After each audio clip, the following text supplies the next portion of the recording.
When I first came to the University of Oklahoma, I was just a freshman in college seeking the fraternity life. And that's when I met this older guy named Jacob. And so I just started spending time with him, and eventually he started talking to me about Jesus.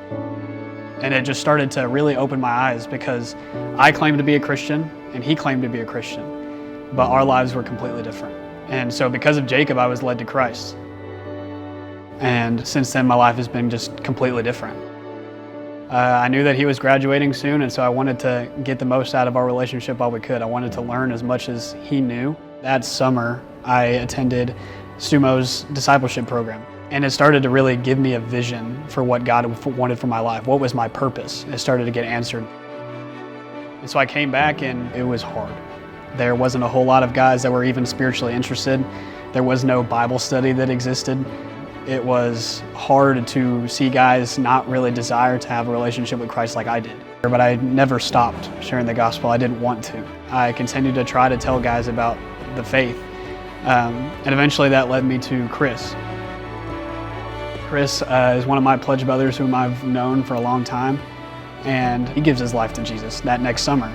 And we start working as a team coming back into Sigma Chi. And once we started working as a team, other people started to notice, and that's when we met Jamos and Ethan. I was right in the midst of all the partying and the scene. Like, I was fresh into college, and so I was roped into all of that. And then getting to talk with Ashton, and I really started to realize that I've been trying to control everything in my life, be the master of my life. It's like I knew God and I thought I loved God, but I just always put him to the side. That's when I decided to give my life to him and make him that master, and allow him to work through me. I met this dude 2 years ago now. I was on the pledge education team, and he was one of my pledges that I educated. A few months later, Ashton told me he's going to the summer discipleship program that I'm going to. I'm like, oh, that's gonna be sick. I love this dude.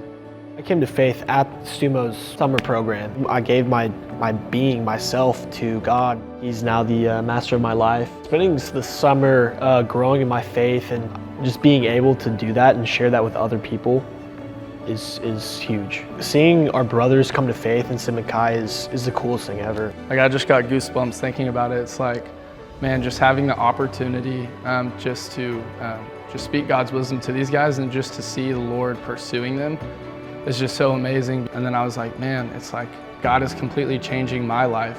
How selfish would I be to sit back and see the guys in my fraternity house who I love and not want to share that with them? I'm old, I'm dusty, and so just even having this 1 year with the guys and with just being able to build those relationships, I'm just humbled. I finally understand what Paul is talking about in Philippians 4:1, where it talks about this idea that, man, the church is Paul's crown and joy. And I understand that, man, Chris and Ethan and Jamos, they are my joy. There's no greater joy that has ever come to my life than seeing these men give their life to Jesus and continue to make other disciples. Now I find myself in Jacob's shoes. I am about to graduate. I'm a senior as well. And I'm trying to find guys that are just like I was my freshman year. When I think about Ethan and Jamos and Chris and all the new guys that are coming in who are also giving their lives to Jesus, I can rest firm in the fact that, man, it doesn't matter that I continue to stay in Sigma Chi and continue to labor, because there are multiple laborers that God has raised up and are going to continue this legacy of believers within the house because of what Jacob started.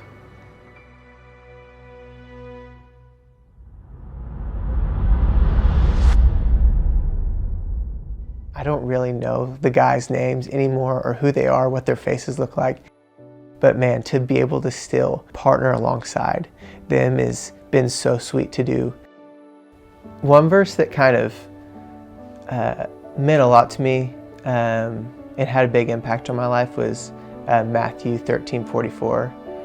Getting to taste the gospel for the first time was unlike anything I've ever tasted before. And it was truly a treasure that I wanted to run to. Whenever I started to first hear about God's heart for people to know Him, people of all tribes, all tongues, man, I wanted them to experience that same thing of the treasure hidden in a field. And we get no greater joy comes than watching somebody put their trust in Jesus and having eternal life and knowing the Lord.